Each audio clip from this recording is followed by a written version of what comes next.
gente vai dar então continuidade à nossa série de mensagens, falando sobre conexão, comunhão, relacionamentos de aliança. Então eu queria convidar você a, primeiro, para que você dedique toda a sua atenção. Eu tenho lido a respeito e dizem que uma das coisas que mais atrapalha a devoção é distração. Então, a gente vive numa geração, num tempo extremamente chamado por várias outras coisas. Celular, e está com a cabeça aqui, às vezes o corpo está aqui, sua cabeça está em vários outros lugares. A gente precisa focar nisso, se concentrar, se dedicar para que a gente receba toda a mensagem, toda a sua plenitude, para que a gente consiga absorver o que Deus tem para as nossas vidas. Então eu queria te convidar a dedicar seu tempo, a sua atenção e agora fechar os seus olhos para que a gente ore para dar início, amém? Pai, nós clamamos uma vez mais que o Senhor derrame o teu poder sobre nossas vidas, Pai. Para que o Senhor ministre as nossas vidas, Pai. Para que a tua palavra revele um pouco mais de quem o Senhor é, Deus, para que nós possamos ver um pouco mais da tua beleza em toda a Escritura, que a tua palavra encontre solo fértil nos nossos corações, Pai, que nenhum de nós ache que pela nossa inteligência ou sabedoria alguma coisa está acontecendo, mas sim pela total dependência do Senhor Espírito Santo. Ministra as nossas vidas com liberdade. Usa a minha vida e que nós sejamos mutuamente edificados para a glória e louvor do teu nome. Amém? Amém? Então eu quero falar sobre comunhão. Especificamente sobre comunhão. Sobre algumas coisas eu fico bem feliz, né? Quando a gente está conectado com Deus. Porque do que eu vou falar, do que eu escrevi, primeiro que... Só para vocês saberem, né? Normalmente o Thiago faz a escala do mês, assim, ou essa série de mensagens, e faz uma escala para a gente saber qual de nós vai ministrar quando. E eu... nessa série não tinha ainda, né? Tava tipo... E eu também não tinha escrito nada a respeito disso. Claro que Deus sempre falou sobre isso, né? Deus vai falando com a gente, não é porque nunca não tinha uma série de mensagens na minha igreja sobre comunhão, não sei o que é comunhão, ou não estava sendo ministrado a respeito, né? Deus sempre vai falando com a gente. Mas eu não tinha escrito nada sobre isso. E aí semana passada, o Thiago ministrando, eu fui anotando as coisas da mensagem. Eu não sei se você tem esse hábito também, fica a dica, anotar a mensagem, anotar aquilo que fala com você, né? Com certeza isso te ajuda a memorizar, te ajuda a se concentrar, então fica a dica, né? Aí eu anotando, já mostrei para alguns, eu tenho um aplicativo no celular desde 2014, que eu tenho um bloco de notas e vou anotando, tem culto desde aquela época que eu anoto, revisito às vezes, e aí estava anotando a mensagem do Thiago e ao mesmo tempo Deus foi trazendo outras coisas, e aí eu anoto tipo umas frases, falei, isso aqui não foi da mensagem, mas é Deus falando comigo, e comecei a anotar. Aí compartilhei com o Alô, domingo passado ele falou, semana que vem, então você traz a mensagem. Eu falei, opa, agora eu tenho uma mensagem, né? Tipo assim, então, dessas anotações é a mensagem de hoje, né? Ainda que reforçando, Deus fala conosco sobre isso há muito tempo, sobre comunhão. Mas aí a Kate foi orar, falou sobre coisas que vai ter na mensagem. Aí a Sil, na hora do dízimo, falou também. Eu falei, as pessoas já falaram, né? Então vamos só reforçar um pouquinho. Mas eu queria... Esses dias Deus trouxe à memória uma historinha que eu ouvi muito tempo atrás. E eu queria falar dessa historinha antes de chegar na mensagem sobre comunhão mesmo. É bem rapidinho. Se você já ouviu, né? Seja lembrado, escuta de novo. Mas de mim provavelmente não. Mas tem uma história que... Tinha uma mulher que ela todo dia reclamava pro marido, criticava a vizinha, falando pro marido, nossa amor, você viu as cortinas da vizinha que suja? Todo dia. Levantava e a hora que ela ia tomar café com o marido, ela reclamava. Falava, nossa amor, você viu? Acho que essa vizinha não tem noção, né? Não lava essa cortina nunca. E aí, num determinado dia, ela levantou, na hora do café, encontrou o marido, espantada, falou: nossa, amor, você viu? Eu acho que a vizinha lavou a cortina dessa vez, né? Ele falou: não, fui eu que lavei a janela. Era o nosso vidro que estava sujo. Só que isso trata de uma realidade bíblica. Que muitas vezes a gente olha para o outro e acha que o problema é o outro, acha que o problema é sempre externo, é sempre o vizinho. Mas a Bíblia, quando eu leio todas as histórias da Bíblia, os homens falavam: ai de mim, será que é comigo? Será que é comigo que Deus está falando? Será que é para mim? Não ficava sempre lembrando se é para o outro. E a Bíblia fala em Mateus 6, 22, 23, Deus fala sobre: se os teus olhos forem bons, todo o teu corpo será luz, mas se os seus olhos forem trevas, quão grandes trevas serão. Então, antes de qualquer coisa, eu queria que você recebesse a mensagem com bons olhos, entendendo que é sobre você, é sobre mim, não é sobre outra pessoa, não é sobre a pessoa que faltou, não é sobre quem não veio no culto, não é sobre o irmão que está lá embaixo, talvez ministrando os kids agora, é sobre eu e sobre você. Essa mensagem é para nós, sabe? Que a gente assuma um lugar de responsabilidade, fala: é eu que tenho que ter bons olhos, é o meu vidro que tem que ser lavado diariamente para que eu consiga ver as coisas com clareza e não responsabilizar o outro por aquilo que eu não fiz. Então que a gente comece com isso, sabe? Base para que a gente tenha essa responsabilidade coletiva. E aí, para falar de comunhão especificamente, o termo comunhão, quando a gente lê lá em Atos 2,42, versículo famoso, a grande maioria de nós conhece, que diz: e perseveravam na doutrina dos apóstolos, na comunhão, no partir do pão e nas orações. Essa palavra vem de koinonia, talvez você já ouviu, mas que fala compartilhamento, parceria, fazer parte de algo, vida em comum. Não é só convivência. Tanto que não é sobre isso que tem casais que não têm comunhão. Não é estar no mesmo lugar que é ter comunhão, não é morar junto que é ter comunhão. Comunhão é sobre partilhar a vida, é sobre comunhão, só que em torno de Cristo. A gente faz isso baseado em quem Cristo é, na ação do Espírito, em nós e através de nós. Comunhão tem a ver com a vida de Cristo sendo partilhada. Se não, é só convivência, é só lanche, é só rolê, é só qualquer outra coisa, mas se não tem Cristo, não é comunhão. Então, e eu falo, eu vivi, tô junto com a Lô há 17 anos, faz esse ano. Casado, a gente vai fazer 14. E eu vivi tempos de que a gente não tinha comunhão. Isso chega a ser desesperador. Você fala: meu, você partilha o auge da intimidade, que é ter relação, só que você não tem comunhão, porque eu não deixava ela tocar meu coração e a gente não conversava muito sobre várias coisas. Então a gente precisa entender que a comunhão que a Bíblia fala de intimidade, fala de relacionamento, fala de colocar o coração na mesa e falar: vamos conversar. Fala da gente se conhecer intimamente. E todas as vezes que a Bíblia fala sobre conhecer, ela está falando sobre intimidade, para a gente se conhecer. E aí, biblicamente falando, comunhão, ela trata de 3 aspectos.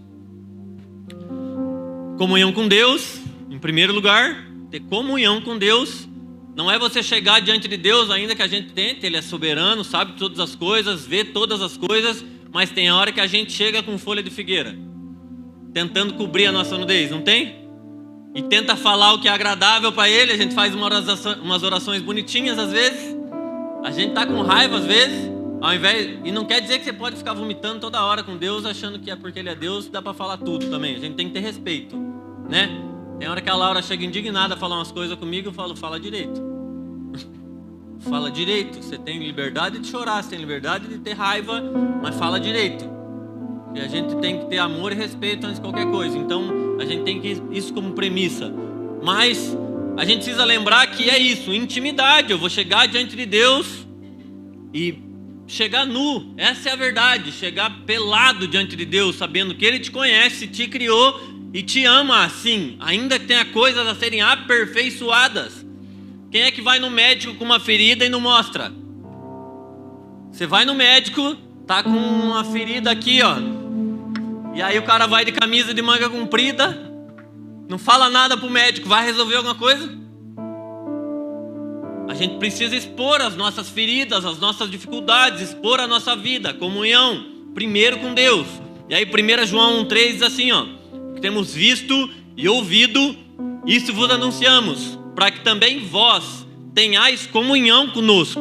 E a nossa comunhão é com o Pai e o seu Filho, Jesus Cristo. Vocês entendem o que eles estão falando? Ó, a gente está falando do que a gente vê e ouve. Tipo, o que a gente vive, nós estamos anunciando o que nós vivemos. Por que nós estamos fazendo isso? Para que vocês tenham comunhão conosco. Por quê? Porque nós temos comunhão com o Pai e com o Filho. A gente precisa então ter comunhão com Deus com um propósito já, é que os outros tenham comunhão conosco. E você para pensar que comunhão começa no ato de reconciliação de Deus conosco por meio de Jesus Cristo. Ele nos reconciliou consigo por meio de Cristo e por isso nós podemos ter comunhão com Deus. Tem uma canção que fala: eu não preciso mais esperar a viração do dia para te encontrar. Já devia ser bom encontrar Ele lá na viração do dia, todo dia um pouquinho. Você imagina que não precisa mais. Agora a gente pode encontrar Ele toda hora, não depender de um sacerdote. A gente tem acesso a esse lugar de intimidade. A gente precisa desfrutar dessa comunhão. E aí, outro aspecto que a Bíblia fala sobre comunhão é comunhão com Cristo. Participação na sua vida, na sua morte, na sua ressurreição. Fala: nossa, mas eu não queria essa parte, eu queria só participar da vida de Cristo. Não tem esse na Bíblia. A gente tem estudado sobre isso, Romanos, a gente falou na sexta sobre Romanos 8, e está escrito assim, ó: ora, se, pega o se somos filhos, somos também herdeiros, herdeiros de Deus, cordeiros com Cristo. Se com Ele sofremos, também com Ele seremos glorificados. Tem o se, querido. Se nós somos filhos, somos cordeiros, herdeiros em Deus, cordeiros em Cristo. Então, vai ter sofrimento? Vai, mas só tem ressurreição com morte, querido. A gente precisa morrer para ser ressuscitado. Talvez alguns de nós, eu não sei sobre isso, a gente tenta sempre definir o que está acontecendo no tempo, sobre a escatologia. Talvez pessoas não experimentem a morte e tenham um corpo glorificado no encontro com Cristo nas regiões celestiais. Exceção. Na história do mundo, as pessoas, para que elas sejam ressuscitadas com Cristo, elas precisaram morrer. Tem um processo que a gente precisa passar.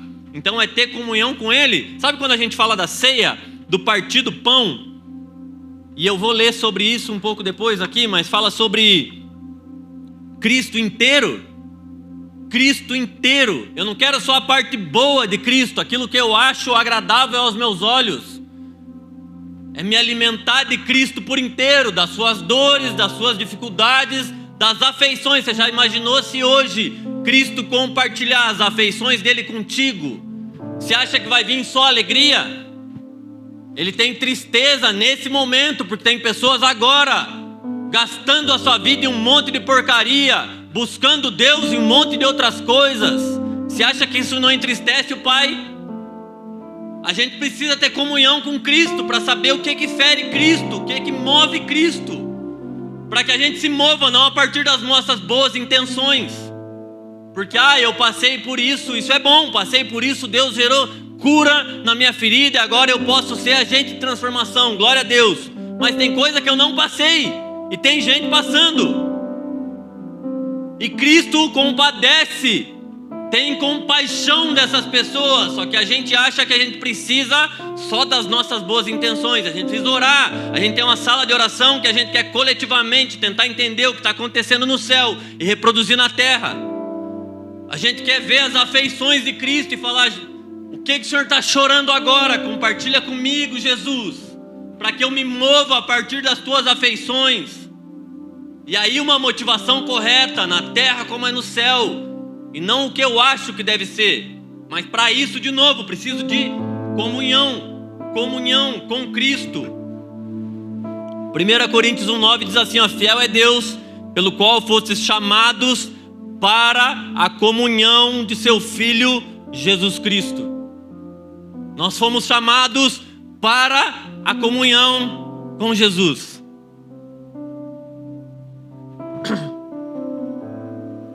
Em Filipenses 3,10 ele vai falar da comunhão dos seus sofrimentos, como eu já li em Romanos 8. Então, comunhão com Cristo significa compartilhar tanto a graça quanto a missão, a afeição, Cristo inteiro, todas as partes, o evangelho inteiro, completo, não tem parte boa. A gente não é seletivo no evangelho. O evangelho é bom por si só. A mensagem é boa porque ela vem do céu, de Deus, e Ele é um Deus perfeito, santo. E aí, comunhão trata de comunhão com os irmãos. Vida comunitária fundamentada no amor, no partir do pão, nas orações e na solidariedade. Aonde que está na Bíblia isso? Atos 2,42, ali perseveravam na doutrina dos apóstolos, na comunhão, no partir do pão e nas orações. Essas coisas não acontecem desligadas de si mesmo. Não, eu sou de uma igreja que o negócio é diferente. A gente só tem comunhão com Deus. Não é bíblico. Ah, não, é só com Jesus. Não é bíblico. A gente precisa viver esse tripé: comunhão com Deus, em Cristo, com os irmãos. Isso é ser igreja. E o que ele vai encontrar quando voltar, que ele chama de noiva, é igreja. A gente sozinho é templo do Espírito Santo. Junto é que a gente é igreja. Coletivo. Hebreus 13,16 diz assim, ó: não negligencieis a prática do bem e a mútua cooperação. Você coopera sozinho? Consigo mesmo. Pensa, os caras tão autossuficientes que ele coopera com ele mesmo. Eu tenho um amigo que ele mora sozinho, se deixar foge de casa. É tão rebelde que... E tem os opostos, né? Os muito autossuficientes, que acham que sozinho vive, e o outro que não vive nem com ele mesmo. Não se aguenta. Comunhão expressa-se em generosidade, apoio mútuo, cuidado pelos necessitados e unidade do corpo de Cristo. Escrevi uma frase, olha: comunhão é participação viva e contínua com Deus em Cristo pelo Espírito Santo, que gera unidade e partilha entre os irmãos na fé. Envolve relacionamento vertical com Deus e horizontal com a comunidade, sustentada pelo amor, serviço e verdade. Comunhão. Só essa frase, se a gente falar, a gente fala: vamos rever nossa vida. Se a gente está cumprindo tudo isso aqui, ó. Participação viva e contínua com Deus em Cristo pelo Espírito Santo, gerando unidade e partilha entre os irmãos. Se está sendo sustentada pelo amor, serviço e verdade. A verdadeira comunhão só é possível porque Cristo abriu o caminho até o Pai. Ele é a ponte, o centro e o objeto da comunhão. Sem a cruz não haveria reconciliação, nem entre nós e Deus, nem entre nós e os irmãos. De jeito nenhum. Efésios 2, 13 e 14 diz assim, ó: mas agora em Cristo Jesus, vós que antes estáveis longe, pelo sangue de Cristo chegastes perto, porque Ele é a nossa paz, o qual de ambos os povos fez um, derrubando a parede de salvação que estava no meio. Ele gerou reconciliação com Ele e por meio dele entre os povos. É só por meio de Cristo que podemos ter comunhão. E aí, com base nessas passagens, nesses pontos sobre comunhão, eu vou falar algo. Nós temos falado sobre isso há tempo, e até quando eu estava na mensagem, eu falei, parece até a outra mensagem que eu falei. Mas a pergunta é: o quanto nós damos jeito para ver algumas pessoas? Damos jeito. Quanto pensa você sabe alguém que você dá um jeito para ver? Você arruma tempo, pode ser a correria que for. Já viu um cara apaixonado? Apaixonado. E aí ele falar para... Temos um apaixonado. Temos, aleluia. Aleluia. Já viu apaixonado e falou: ai amor, não vou poder hoje? Já viu algum apaixonado dar desculpa? Você já viu? Apaixonado dá jeito. Apaixonado dá jeito, não dá desculpa. Vai de a pé, gasta todos os créditos quando precisa, o cara dá um jeito. Gasta a internet inteira para falar com a pessoa e vai a pé, pega um madrugueiro, faz, você sabe que faz. E aí nós nos dizemos apaixonados por Cristo, cheios de paixão. Só que tem hora que eu acho que a gente não entendeu o que é isso, porque a gente dá desculpa. Sempre tem boas desculpas. A gente gosta de desculpa gospel. Que a família, que eu fui ficar com a minha família, que eu tenho que edificar a minha família e não fui. Ah, porque é o meu emprego e eu não fui. Só que muitas vezes isso foi oração. A gente orou por uma família e quando ele deu, virou desculpa. A gente orou por emprego. Quando ele deu, a gente usa o que ele nos deu como desculpa. E aí eu pergunto: será que somos realmente apaixonados? O Thiago compartilhou esses dias um vídeo do Luca Martini, né? E os caras falaram: não, nós achamos que quando você tivesse família, casasse, tivesse filho, a missão ia parar. Ele falou: não, querido, você não entendeu nada. Isso aqui é missão e a gente faz junto a missão. Não é para ser desculpa para a gente não fazer. É claro que vai mudar a dinâmica. Quando a gente casa, é real, vai mudar a dinâmica. Mas não é para ser empecilho. Por isso que a gente olha bem com quem que vai casar. Não é empolgado. A gente precisa conviver, conhecer a pessoa para saber, e aí? Será que nós vamos caminhar no mesmo lugar? Será que ela vai me motivar a viver o evangelho? Ou ela vai ser um peso me puxando? Será que eu vou motivar ela a viver a missão dela? Ou eu vou atrapalhar? Porque a tua missão, antes de qualquer coisa, num casamento, é fazer a tua esposa, o teu marido, conhecer Cristo mais um pouco. Você já imaginou a gente ficar com essas coisinhas? Falar, a gente casado, vamos lá. Falar: ai amor, hoje não deu. Não vou em casa hoje. Você imagina o casado falando assim: eu não vou em casa hoje, que estava muita correria. Você imagina a porcaria que ia dar isso aí? Você acha que ia dar certo? Alguém acha que ia dar certo? O casado falar: amor, puxa, o trabalho foi puxado hoje. Nossa, não vou para casa, estou muito cansado. Só que a gente faz isso em todas as outras coisas. Para a igreja a gente fala: não vou porque eu estou cansado. Para ter comunhão com os irmãos a gente não acha tempo. Não acha. A gente acha desculpa. A gente marca querendo que o irmão cancele, já viu? A gente sabe falar um negócio que é vamos marcar. A gente não sabe passar dessa fase. A gente fala vamos marcar.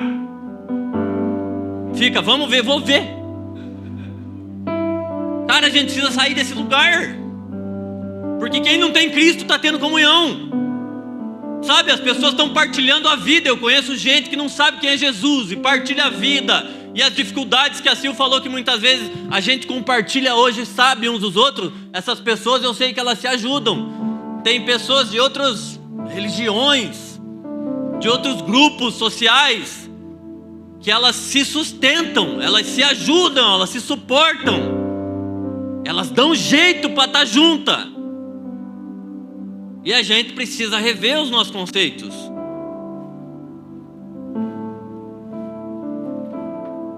Por quê? Porque estar em comunhão, como nós somos chamados, lido aqui, é bíblico e é um gesto de adoração.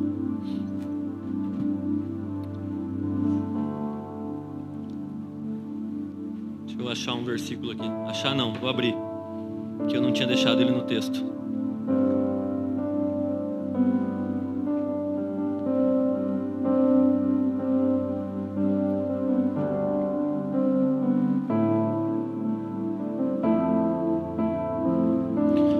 Pensa assim, ó. Será que Gálatas 2:20 diz o quê? Já não sou eu mais quem vivo, mas Cristo vive em mim. Agora para e pensa. Cristo falando, tô cansado, não vou pra cruz. Ai, não tô afim de salvar essa gente. Não tô num dia bom hoje. Já pensou? Você já imaginou Cristo? Ai, não vou hoje na reunião. Trabalhei muito. Que meu pai trabalha até agora. Trabalhamos muito nesse negócio aí, estamos cansados. Você já imaginou? Só que se Cristo vive em nós, quem tem reinado nas nossas vidas? De novo, Romanos, a gente tem falado sobre o pendor do Espírito, aquele que agora nós temos essa inclinação ao Espírito. E Romanos, no 7:8 ali, ele fala: se nós somos filhos, nós somos guiados pelo Espírito de Deus. O que mostra que nós somos filhos é nos permitirmos ser guiados pelo Espírito Santo. E eu não consigo pensar o Espírito Santo dando boicote nos irmãos e falando que não vai e um monte de coisa. Eu sei que Deus é bom, eu sei que a gente precisa cuidar da nossa saúde, isso é verdade. Eu não estou falando para você negligenciar a sua saúde, negligenciar a sua vida e a sua família. É em família ser igreja, sabe?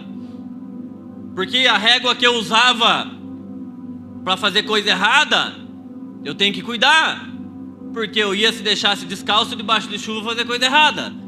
Eu não vou fazer isso na igreja, para ir para a igreja, porque eu vou chegar doente, passando mal. Mas a motivação tem que ser dobrada. Se eu tinha motivação para fazer coisa ruim, agora eu tenho motivação para fazer coisa boa. Se eu ia a pé para fazer coisa ruim, agora eu tenho um carro. Ia tirar onda que tá feio o negócio ali, mas...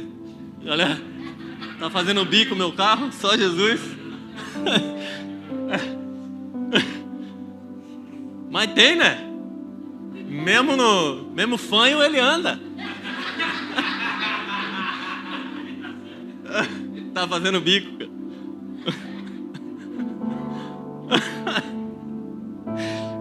Mas Deus tem dado graça, e se eu me permitir ser inclinado pelo Espírito Santo, eu vou fazer as coisas que Jesus faria, conduzido pelo Espírito. Cara, Ele gastou a vida totalmente por mim, por você. Se nós somos filhos, se nos permitirmos ser guiados pelo Espírito, isso vai gerar mais comunhão. Não é possível que é o caminho inverso, cara. Eu não consigo pensar. Os únicos momentos que Jesus estava sozinho é quando Ele ia orar e Ele se retirava para ter comunhão com o Pai. Voltava a comunhão com as pessoas. Você acha que não tinha hora que Ele ia mandar todo mundo embora? Só, imagina, cara. 24, 48. A galera, ô Jesus, uma multidão em volta. Você acha que Ele não cansava? Claro que cansava. Ele foi homem igual eu e você. Mas em nenhum momento Ele usou disso para desculpa, para falar. Os discípulos falaram: Jesus, manda essa galera embora. Nós não vamos ter alimento. Ele falou: alimente vocês, a multidão. Não é para mandar ninguém embora, é para suprir o outro, é para cuidar do outro. Mas a gente não está tão bem nessa régua. Eu acredito que nós estamos caminhando para isso, que a gente cresça cada vez mais nisso, né? A gente está há alguns anos como igreja orando por coisas que a gente está vendo acontecer agora. Isso é muito legal. Mas tem gente que acha que começou ontem. Não começou ontem. A gente está orando faz tempo. A gente está se dispondo a viver coisas que nem sempre foram confortáveis para nós. Vocês acham que a gente é muito bom em dormir 2 horas da manhã? É louco, cara. Eu já fico no modo avião depois das 10. Vocês imaginam? Meu Deus, se não tivesse comida na reunião, nós se matava, eu acho. E não é pra ninguém, sei lá, ter compaixão, dó, qualquer coisa que você pense errada, pra gente vangloriar de forma alguma. Mas, cara, eu tenho 2 dias na semana que não tá envolvido com a igreja, eu acho. Digamos assim, formalmente falando, que a hora que vê nós vai estar com alguém, é isso. É tipo, segunda escola de pregador, estamos lá, fazendo escola. Aí terça temos célula, quarta a gente faz reunião de líder numa semana, na outra não faz, na outra faz de novo. Quinta temos reunião de presbitério, uma sim, uma não. Sexta sala de oração, sábado nós estava lá jogando vôlei na bênção, comendo carne pra caramba, voltei redondo quase ontem, aleluia. Mas a gente estava em comunhão, falando de Jesus, jogando vôlei. Não era só vôlei, tinha um bando de cristão que até as nossas piadas são gospel, né? A gente tenta fazer umas piadinhas legal. E hoje estamos aqui, cara. A nossa vida tem sido dedicada para isso. Mas nem sempre é. Eu gosto de dormir 2 horas da manhã. Mas a gente sabe que isso está gerando vida em nós e no coletivo. E vamos fazer, a gente sabe por quem a gente foi chamado, para que a gente foi chamado. Ou algum de vocês quer voltar a viver a vida que vivia? Eu não quero, cara. Sério, assim, ó. Deus amado. Cara, assim, ó. O dia mais difícil com Cristo não se compara ao dia mais legal naquela porcaria de vida. Eu quero Cristo, cara. Que a gente queira Cristo. A gente fala, a gente é chato às vezes de ficar chamando os irmãos. O irmão tá ligado que eu sou chato. É porque eu quero que vocês provem o que nós estamos provando em Cristo. Nós estamos comendo do Cristo. Isso tem sido bom para as nossas vidas. Tem mudado a nossa história. A gente quer comer junto. Que não é para comer sozinho. Vamos ler sobre isso. Mas falando sobre essa questão relacional, tem uma frase que diz assim, ó: me diz onde você gasta o seu tempo, as suas forças, o seu recurso, que eu vou dizer quem é seu Deus. Porque ele diz em Marcos 12:30, amarás o Senhor teu Deus com todo o teu entendimento, com todas as suas forças, com todo o teu coração, com toda a sua alma. É com tudo, é com o cérebro também, que tem gente que acha que a gente não precisa estudar, não precisa ler a Bíblia. É com tudo, é inteiro, para a gente amar a Deus com tudo. Mas como que a gente mostra que a gente ama a Deus? 1 João 4, 20 e 21 diz assim, ó: se alguém afirmar eu amo a Deus, mas odiar o seu irmão é mentiroso, pois quem não ama seu irmão a quem vê, não pode amar a Deus a quem não vê. Então como que a gente mostra que ama a Deus? Amando o irmão. A prática. E aí, falando sobre comer do Cristo e partilhar do Cristo, eu queria falar um pouco sobre a Páscoa. Êxodo 12, a primeira Páscoa, digamos assim, fala... Não sei se vocês sabem que a palavra Páscoa vem de uma palavra que fala sobre passagem. E que fala de uma libertação do povo do Egito, sendo liberto. E agora eles saíram da escravidão, então Deus vai dar instruções em Êxodo 12 para que como que é para celebrar a Páscoa. Quer ver? Vamos lá.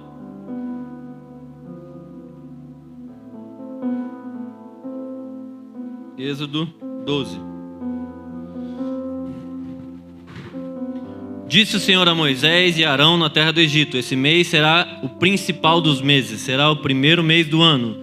Falai a toda a congregação de Israel, dizendo: no dia 10 deste mês, cada um tomará por si um cordeiro, segundo a casa dos pais, um cordeiro para a família. Não é um cordeiro para você, não é um cordeiro para a família. E ele diz: se a família for pequena para um cordeiro, então convidará o seu vizinho, conforme o número de almas, conforme que cada um puder comer, por aí calculareis quanto bastem para o cordeiro.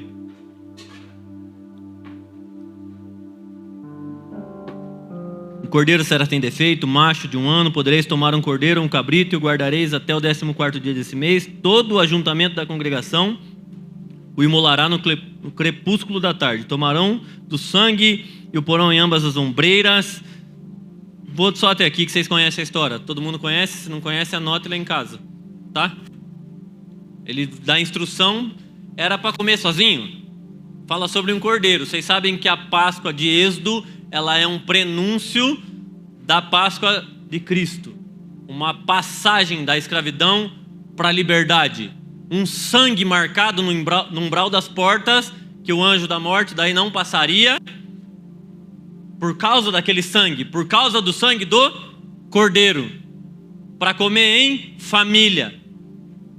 Se a família for pequena, o cordeiro for grande, chama o vizinho. Alguém aqui acha que Cristo não é grande o suficiente para chamar o vizinho? Querido, tem que chamar a cidade inteira, tem que chamar o mundo inteiro, porque Cristo é grande, majestoso. É para chamar todo mundo, falar, vem se alimentar do Cristo. Sabe, é para a gente fazer isso. Verdadeira comunhão é nos reunirmos em torno do Cristo, que gerou vida em nós, nos fez filho, e agora podemos ser e gerar família. Família é para que você coma o cordeiro em família, e quando o cordeiro é muito grande, é em famílias. Chama o vizinho, é para a gente compartilhar do cordeiro. O cordeiro da Páscoa apontava para o cordeiro de Deus, que tira o pecado do mundo. Hoje a nossa comunhão se renova quando nos unimos à mesa em torno de Cristo, celebrando o corpo e o sangue de Cristo, lembrando quem Ele é e que nos dá vida. Vocês acham que a mesa é o culto do domingo? Só? Alguém acha que é só? Eu creio que essa é uma mesa onde nós partilhamos Cristo, mas você acha que é só isso aqui? Mostrei na sala de oração sexta, estou lendo um livro sobre devoção, mostrei para Casey. Não sei pronunciar o nome daquele cara. Borsworth, não sei. Não vou nem tentar, que é melhor, né? Depois eu mostro para vocês a frase. Falou, olha aí, ó. Ele fala, nós nos alimentamos diariamente com 3 refeições quentes, falando sobre nosso corpo, nossa carne. E queremos alimentar o nosso espírito com um sanduíche frio uma vez na semana. E achamos que vai dar certo. A mesa... A gente faz a ceia uma vez no mês, que a gente decidiu fazer assim. Mas quando ele fala da ceia, ele fala, faço isso em memória de mim, todo domingo, uma vez no mês. É isso que está escrito na Bíblia? Todas as vezes que se reunirem em meu nome. Toda vez que a gente fosse na casa uns dos outros, o certo era a gente cear e falar, vamos lembrar que é por Cristo que nós estamos aqui agora. É por causa dele que a gente pode se reunir, tomar um café, pode jogar vôlei hoje, tá bem hoje? Porque Cristo mudou tua vida, porque Cristo nos reconciliou consigo, sabe? A gente estabeleceu um padrão, mas não precisa, porque a Bíblia diz todas as vezes que vocês se reunirem, faço isso em memória de mim. De novo, coletivo, cara.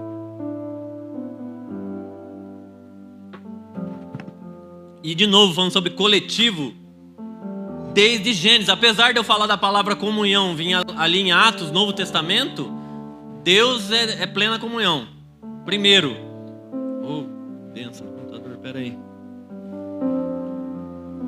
Primeira coisa, Gênesis 1:26. Deus disse, façamos. Já é coletivo. Deus Pai, Deus Filho, Deus Espírito Santo em plena comunhão. Já começa aí. Essas historinhas da gente andar sozinho é migué.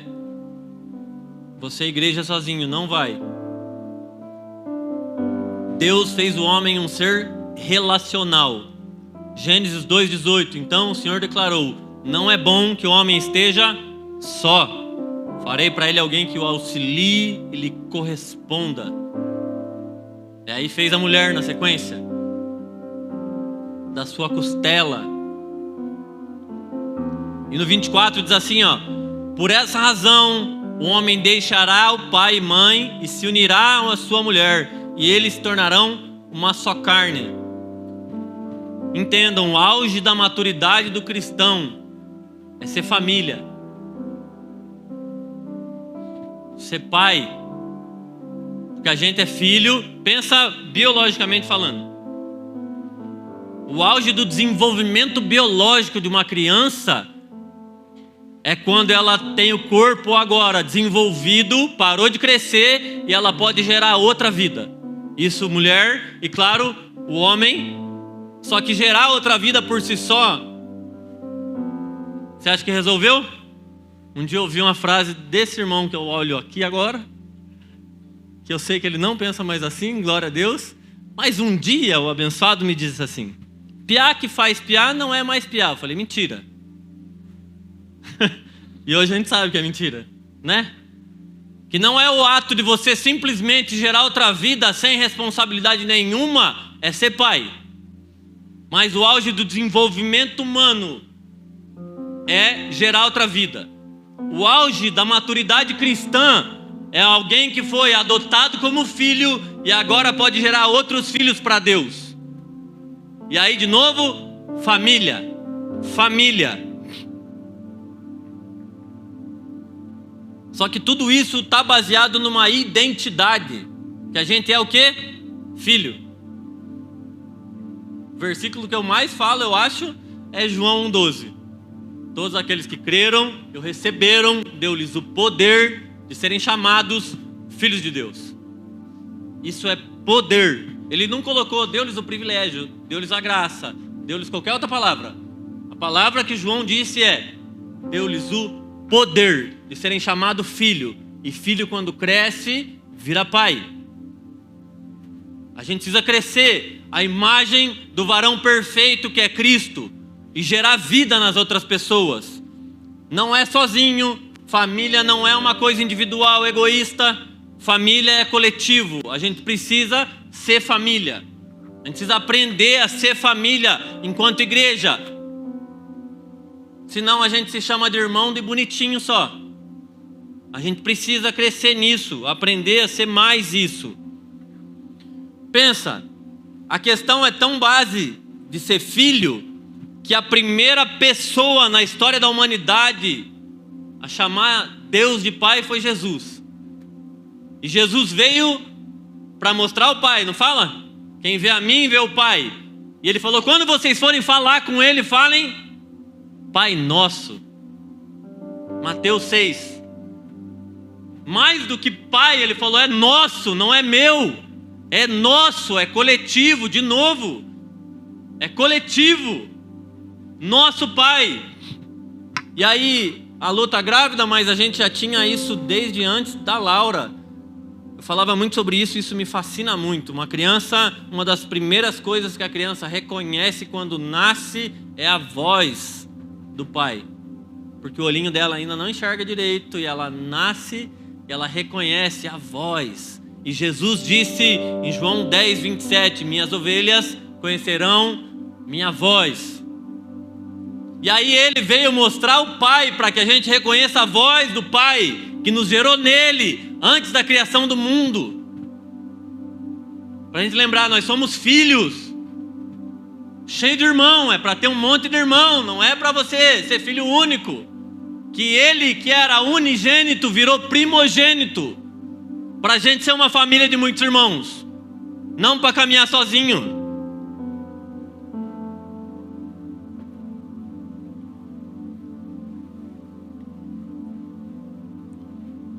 E eu falei isso na sexta, eu acho, não sei se foi nessa, foi na sexta passada. Mas que a Laura, quando a gente reconhece Deus como Pai, entende que nós somos filhos, a gente ama por quem Ele é. A Laura me ama porque eu sou pai, não porque eu faço as coisas para ela. Não é pelo que eu faço, é por quem eu sou. Se a gente sabe que Deus é Pai, nós passamos a amá-lo por quem Ele é. Isso é verdadeira adoração. Porque se você ama a Deus só pelo que Ele pode fazer, isso aí é barganha. Não é adoração. Então a gente precisa ser grato, contente e ter a suficiência de Cristo em nós. Lembrando que Deus é Pai. Então, de novo, o objetivo do cristão na maturidade não é só gerar, mas é ser pai. E pai, no conceito bíblico, no padrão bíblico, é o cara talvez mais altruísta. O cara que vai renunciar ao que for, vai ser o último a comer, vai deixar todo mundo comer, se não sobrar não tem problema, ele vai jejuar, mas é o padrão. Eu cresci assim? Não. Talvez na sua família era assim? Não. Mas o correto é, o cara que é a centralidade da renúncia começa ali, sabe? O cara que pensa, abre mão de coisas, responsabilidade pela esposa, pelo filho, pela família. Vai fazer. Tem uma coisa, e de novo, não é para vanglória, de forma alguma, mas eu não queria voltar a morar no Fazendinha. A gente morava na Água Verde, tava chique, tá? Só não tinha dinheiro para ir no festival, tá? Mas tudo bem. Nós tava, moro na Água Verde, os caras falam, nossa, Duda Playboy. Mas morava bem, tava num apartamento legal, mas era úmido e tal. Meu nariz, querido, só serve para sentir cheiro de perfume, para mais nada. Não sinto nada. Alô, tem alergia, rinite, sinusite, usite, todos, né? E aí a umidade daquele apartamento estava fazendo mal para ela e já começando a fazer mal para Laura. Aonde que ela achou um apartamento pra gente morar? No Fazendinha. Querido, poxa vida. Pra quê? Eu falei, eu não queria ir pra Fazendinha. Não queria. Mas quando eu fui ver o apartamento, era um apartamento arejado, pega sol. E eu falei, para elas vai fazer bem. E ponto. E não vou. Entendam, o nível de ser responsável tomando essa decisão não é para uma discussão jogar na cara. Vou falar, olha o que eu fiz por você. Não, é porque se ela estiver bem, eu vou estar bem. Se minha filha estiver bem, eu vou estar bem.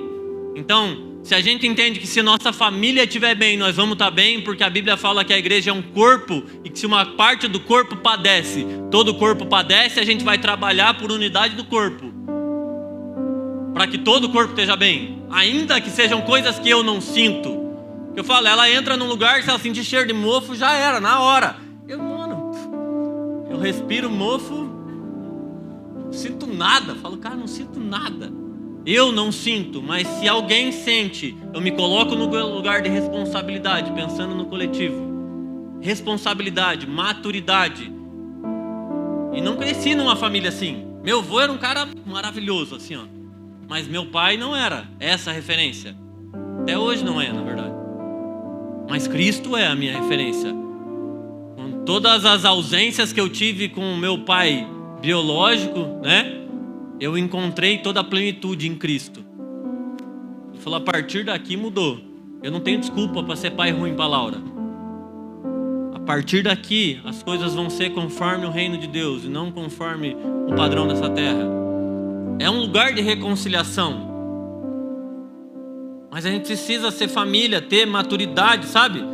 E eu queria falar só, para a gente não confundir, não confunda a independência com maturidade. Tem gente que acha que porque consegue andar sozinho é maduro. Mentira. Independência não é maturidade. Sabe quando eu conversei com o Thiago sobre isso, quando eu pensei nisso, falei, cara, eu gostava de andar sozinho quando eu era adolescente. Não estou criticando nenhum dos adolescentes, entendam. Eu gostava de ficar sozinho em casa quando eu era adolescente. Eu gostava de fazer as coisas sozinho quando eu era adolescente. Eu queria mostrar que eu sabia, queria colocar o som alto. Independência. E independência faz parte do processo de toda pessoa. Ela precisa ser independente uma hora.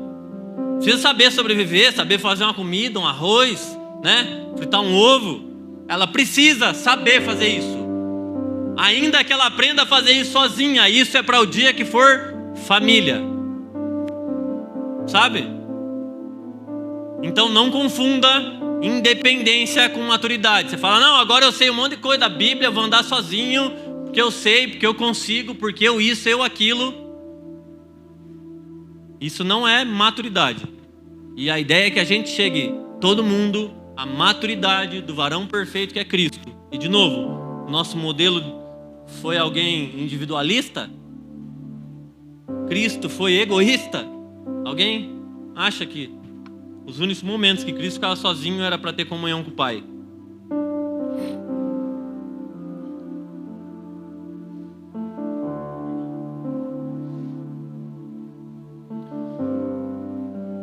E aí, falando sobre família, nós lemos também em Romanos que ele fala que nós recebemos um espírito, fomos adotados, e um espírito que clama, Abba, Pai. E eu já trabalhei em instituição de acolhimento, falei isso na aula também. Quando eu cheguei para as crianças, na casa, eu cheguei para as crianças, achamos uma família para vocês. Vocês têm noção da explosão de alegria que foi aquilo? Sério, eu lembro que eram 2 irmãos. Cara, eles queriam sair correndo, gritando. Ficaram 3 dias sem dormir. A mãe social falava, Du, o que você contou já? Que eles não dormiam, elétrico. E mudou tudo, mudou a vida deles. Que eu lembro que quando eu fui visitar eles na família, eles falavam, tio, antes a gente não precisava sair e fazer nada, era só ir para a escola. Agora a mãe sai? Não sei por que a mãe sai. E aí, entendam, a dinâmica inteira mudou. Por quê? Porque na casa, e eu não estou dizendo que é ruim, mas não era para ser o padrão, casa de acolhimento. Se a gente fosse tudo cristão, vivendo a plenitude do evangelho, não era para ter ninguém sem família. Até porque tem mais gente na fila de adoção que criança para ser adotada. A gente tinha que criar vergonha na cara. Real, a gente adota pelas motivações erradas. Adota pelo filho que não teve, adota pela carência que tem, adota por um monte de coisa. A gente tem que adotar porque nós fomos adotados. Porque não fosse José com Jesus, nós não estávamos nem aqui assumindo um lugar de responsabilidade, porque fomos adotados. Isso precisava explodir a nossa cabeça. E a gente precisava fazer igual as crianças, sair correndo, gritando, feliz. Olha que legal, agora eu tenho família.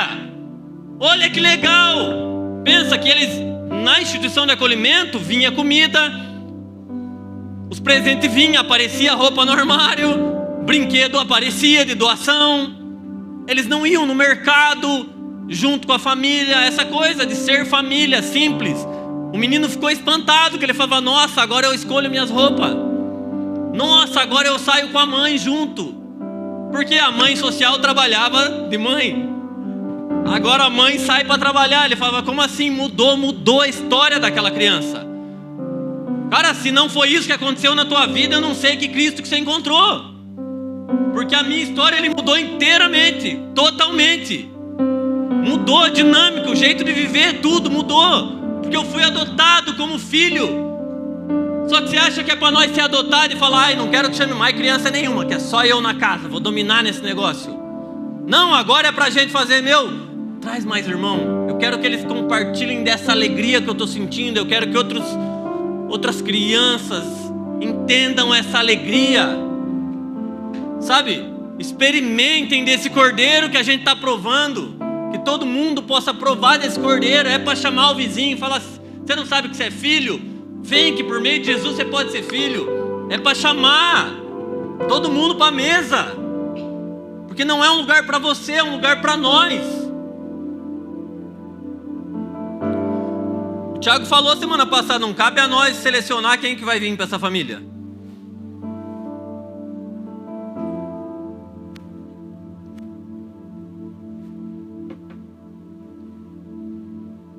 Pensa, quando eu leio a Bíblia como um todo, eu olho que tudo fala sobre família, sobre casa. Que Deus é pai, porque Cristo é marido, é noivo, vai falar de família, ele fala que ele é morada também. E quem mora numa casa, família, é para a gente ser família, para a gente se encontrar nesse lugar de comunhão em torno de Cristo. Fomos feitos filhos e é nele que se revela a paternidade de Deus. Ele é primogênito entre muitos irmãos. Ou seja, nossa comunhão é possível porque Cristo nos introduziu na família do Pai. A maturidade cristã é refletir o Filho que viveu não para si mesmo, mas para obedecer ao Pai e servir os irmãos. Comunhão. Filipenses 2, estou quase terminando.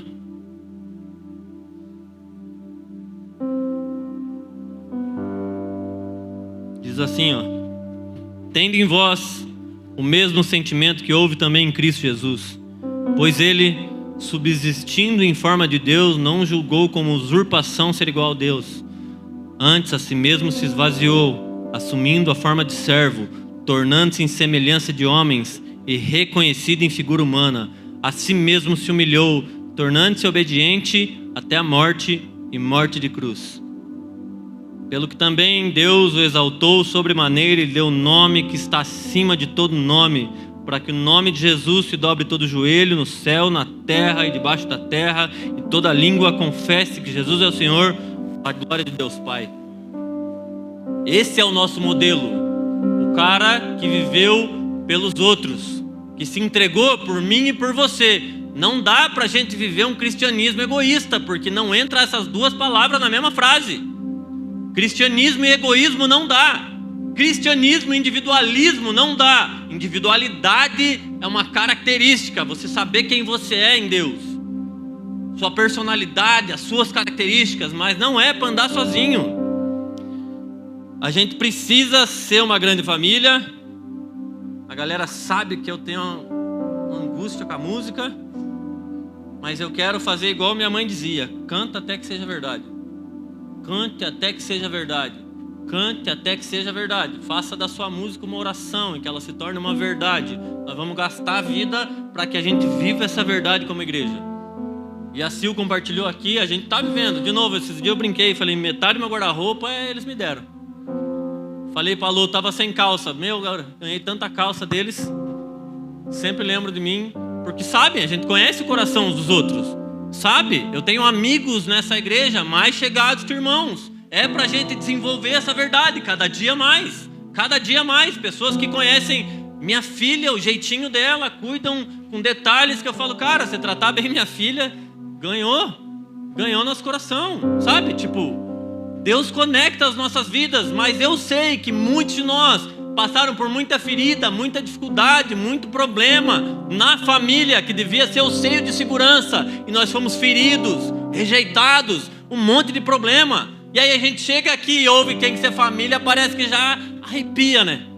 Já dá um negócio ruim na pessoa. Ela fala, ai, se for parecido com o que eu tenho de referência, lascou. Mas Deus quer ressignificar a nossa história. Acharam que eu não ia falar, mas eu vou falar. Filipenses 2:1, que haja em vós entranháveis afetos de misericórdia. Entranháveis, a gente quer viver isso, é abrir as nossas entranhas, misturar tudo e fazer a gente viver tudo junto, as dores uns dos outros, as alegrias uns dos outros, sabe? Quando eu fico sabendo que, porque eu dei risada a hora que a Sil foi falar do testemunho, que eu falei, eles venderam o carro, nós batemos, mas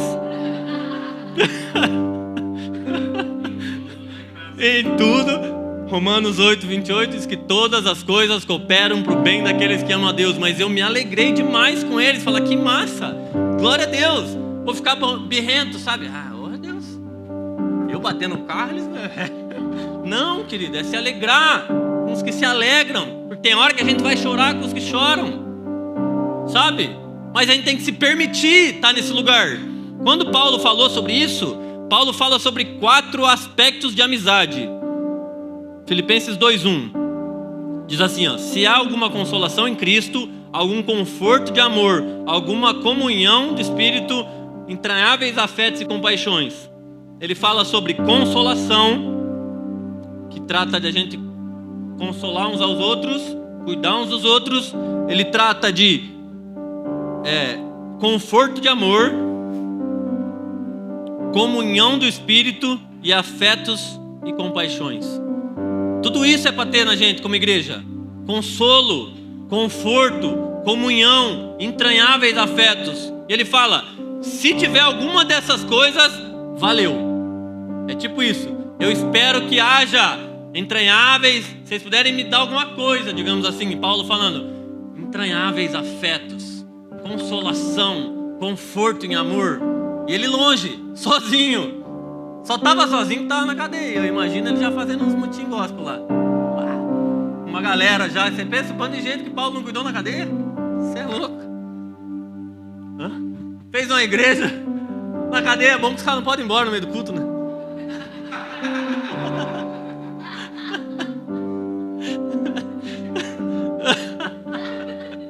Nenhum nem outro. Mas esse Paulo que está falando aqui é o Paulo que, não sei se vocês sabem, mas ele circuncidou Timóteo. E Timóteo circuncidado não era criança. Vocês sabem que a lei da circuncisão falava de circuncidar a criança ao 8º dia. Timóteo adulto teve que expor intimidade para Paulo, para falar, corta aí. Você imagina, eu não deixava nem minha mãe cortar a unha. Você imagina a situação, você é adulto, os irmãos já até sofrem, dá até um negócio ruim, fala, ei, a graça, obrigado Jesus. Obrigado pelo Novo Testamento. Mas fala hoje, esse exemplo de Paulo e Timóteo fala hoje da gente expor a nossa intimidade. E não é para você vir aqui na frente e falar para todo mundo. É para você ter alguém que você compartilha o teu coração e falar, ó, tô passando por isso aqui, ó. Essa é minha intimidade, essa é minha nudez, da forma que a gente se relaciona com Cristo, com Deus, em comunhão, nu, sabe? Inteiro. É para se relacionar uns com os outros, pessoas que saibam das tuas feridas, porque isso é um lugar de segurança e não de abuso. Vulnerabilidade não é fraqueza. Vulnerabilidade é conexão, é o único lugar que a conexão acontece de verdade, é quando a gente se permite ser vulnerável, baixa a guarda, tira os escudos, tira as estruturas que a gente colocou em volta da gente. Até hoje a Gil falou aquela frase, chega a me dar um negócio toda vez que eu penso nela, que ela fala que resistência não é força. Você criou uma fortaleza resistente de você, isso não quer dizer que você é forte. E a gente vai ser aperfeiçoado na fraqueza. Na fraqueza. Só que a Sil falou, nós não temos bola de cristal, cara. Teu irmão que ficou bravo uma vez comigo, que ficou doente, mas tinha me bloqueado no WhatsApp. Eu falei, poxa vida, como é que eu ia saber, né, irmão? Não dá. Você falar, irmão, dá pra você vir aqui em casa, sei lá, compra um remédio, né? Agora, querer que seja revelamento, porque revelação não é. Do nada eu fico sabendo, falei, vou orar com o irmão que acho que tá gripado. Vou mandar um Uber entrega lá com remédio. Para, tá maluco? Se eu não souber as dificuldades que vocês passam, se alguém, tem que ter alguém. Não precisa ser com todo mundo, mas você tem que ter isso com alguém, cara. E Deus quer ressignificar isso. Eu digo também, uma vez eu e a Lô brigamos feio, cara. Feio, assim, ó.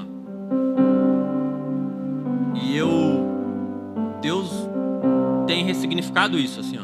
Porque eu tive uma história familiar de... Eu não estou falando mal da minha família, entendam? Mas que eu tive um trauma de infância que me gerou um monte de coisa de rejeição. E aí eu não confiava em ninguém, era um problema lascado. Meu pai foi morar em outra cidade, sabe? Uma história complicada. Que acho que todo mundo tem um pouco, né? Mas eu não confiava em ninguém. E aí na igreja é esse lugar de ser cuidado como uma família para ser o lugar de mais segurança. Hoje as maiores violações de direito de criança que acontecem é na família, né?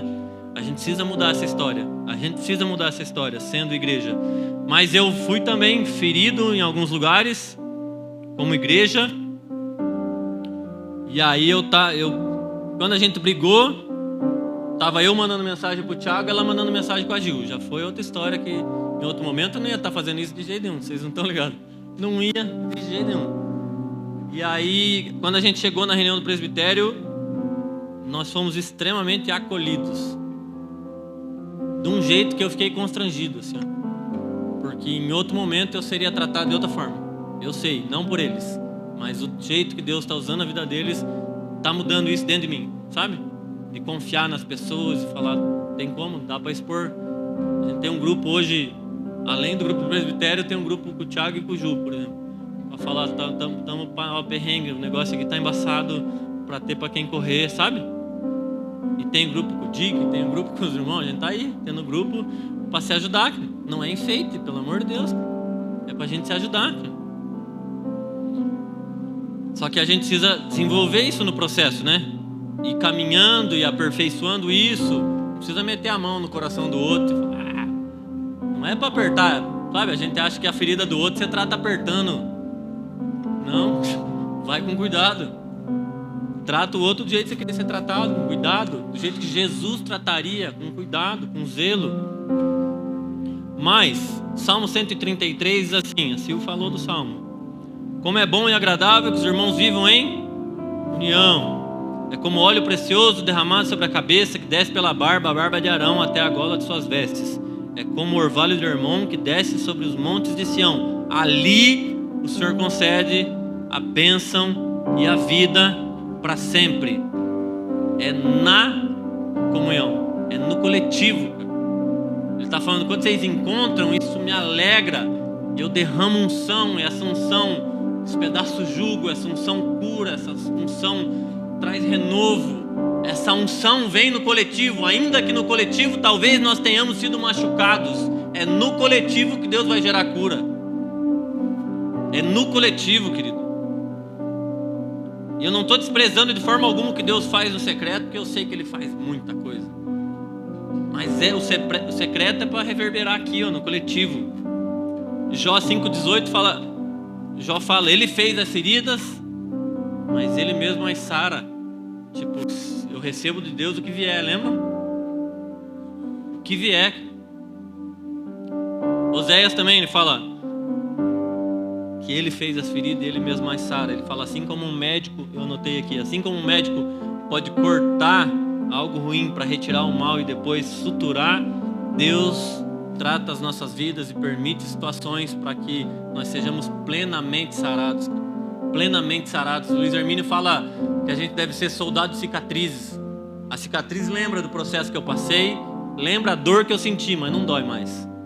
Fala aqui, está curado, ó. Está curado, não fico com medo que alguém toque aqui. Não, pode tocar, eu falo, pode tocar, não tem problema. Passou, Deus curou, sabe? Deus curou. Rodolfo fala numa música que das minhas feridas saia poder para curar, sabe? Tem vezes que você vai achar que você está ferido e que você tem que se fechar. Só que daí é nessas horas que Deus traz um monte de gente perto da gente. Chega a dar até se falar, Deus, tá de brincadeira. Eu queria ficar quieto, sendo cuidado aqui agora, o Senhor fica me trazendo gente. Só que daí Ele fala, cuida dos meus, que eu cuido de você. E no processo, Deus vai nos curando, sabe? A gente vai fazendo na medida que a gente consegue, na medida que a gente pode, movido pelo Espírito, curando os outros, e nós somos curados no meio do processo. Deus vai fazendo igual aquele cego não, leproso, desculpa, que na obediência a Cristo foi transformado. Sabe, Jesus fala para ele, se apresenta diante do sacerdote. Ele não precisou nem chegar no sacerdote, no caminho de obediência ele foi transformado. Sabe? É na comunhão que a gente pode experimentar essa revelação, transformação, cura. Na comunhão, bênção e vida para sempre. Um lugar de cumplicidade. A gente precisa desenvolver isso, querido. A gente vem de uma geração, uma sociedade que fala, não conta para os outros que senão vai estragar. Sabe? É uma coisa que a gente se proteger, como se não precisa. Se Deus quiser fazer, vai fazer, não importa quantas pessoas saibam. Deus vai fazer, Ele continua sendo soberano. E aí eu queria encerrar falando sobre o sangue de Cristo. Se nós somos lavados pelo sangue de Cristo, como cantamos, se nós somos corpo de Cristo, o sangue de Cristo corre no corpo, não corre? Qual que é a função do sangue? Vocês sabem? Eu fui pesquisar. O sangue transporta gases, então ele leva oxigênio para o pulmão e para as células, remove as toxinas dos pulmões. Então, se você tem fôlego de vida, é pelo sangue de Cristo. Ele transporta nutrientes e substâncias, então distribui nutrientes nas células, no corpo todo, vitaminas, sais minerais, carrega hormônios produzindo glândulas para cada órgão, remove resíduos, ele gera defesa para o organismo, ele leva plaquetas e proteínas para coagulação. Vocês sabem o que é isso? Coagular é quando você tem uma ferida e o sangue seca para daí um dia ser cicatriz, uma hora vai ser uma casquinha. É o sangue correndo no corpo que faz isso. Ele regula, mantém a temperatura do corpo. É o sangue. Querido, se nós somos corpo e o sangue de Cristo corre em nós, tudo isso aqui está acontecendo. Se uma parte do corpo padece, todo o corpo padece. O corpo trabalha para curar o próprio corpo. Nós precisamos ser corpo, agente de cura e transformação na vida uns dos outros. Ainda que no processo a gente ainda precise de cura. A gente ainda se machuque às vezes. O sangue nutre, defende, limpa, regula e mantém vida. Agora pensa, se fluir sangue de uma parte do corpo sozinha, morre a parte, não morre? Cortar o dedo, esvair de sangue, foi-se a vida, não foi? Não é para andar sozinho, é para estar ligado no corpo, entranháveis afetos e misericórdias em nós, através de nós. Se a vida de Cristo flui em nós, é para fazer tudo isso que está acontecendo. O sangue de Cristo nos dá vida, limpa, protege e une como um só corpo. Não apenas corre em nós, mas nos faz... Quando a gente é família, você não fala? É de sangue. Nós somos família de sangue, querido. Jesus nos fez ser uma só família, irmão de sangue. Porque é o sangue de Cristo em mim e você. Para encerrar o último versículo... O último, é verdade. Tiago 5, 13 ao 18 diz assim: se alguém entre vós aflito, ore. Está alguém alegre, cante louvores.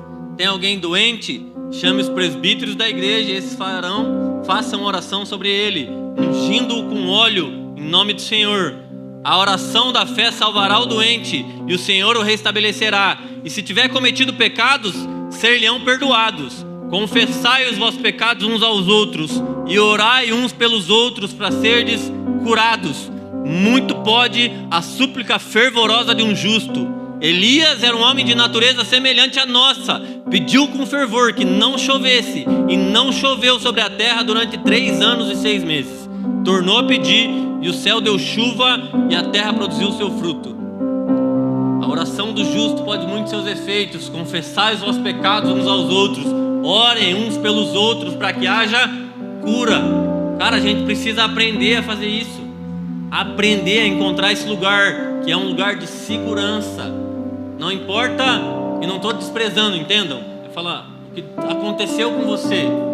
Importa que daqui para frente Deus pode e quer te curar. Deus quer nos curar enquanto corpo de Cristo. Um corpo saudável, um corpo que gera cura, transformação em qualquer lugar que toca. A gente precisa aprender a viver isso aqui, comunhão, partilhar do Cristo e cuidar uns dos outros, uma mentalidade coletiva. Somos um só corpo. Então, eu queria que a gente terminasse esse culto orando uns pelos outros.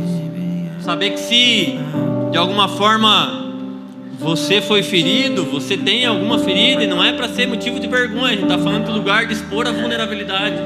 A gente se coloque aqui e ore uns pelos outros. Se você é alguém que está bem, ora por quem não está, mas que a gente venha aqui na frente, se prostre diante de Deus e reconheça quanto a gente precisa realmente uns dos outros. Para ser igreja, para ser corpo, nós precisamos uns dos outros. Para crescer, para ser aperfeiçoados, para ser curados, transformados, para que Cristo seja em nós. É Cristo em nós a esperança da glória, não em mim, é em nós. Então que a gente se coloque nesse lugar de vulnerabilidade, de cumplicidade, que a gente faça o que está escrito aqui em Tiago. Orem uns pelos outros.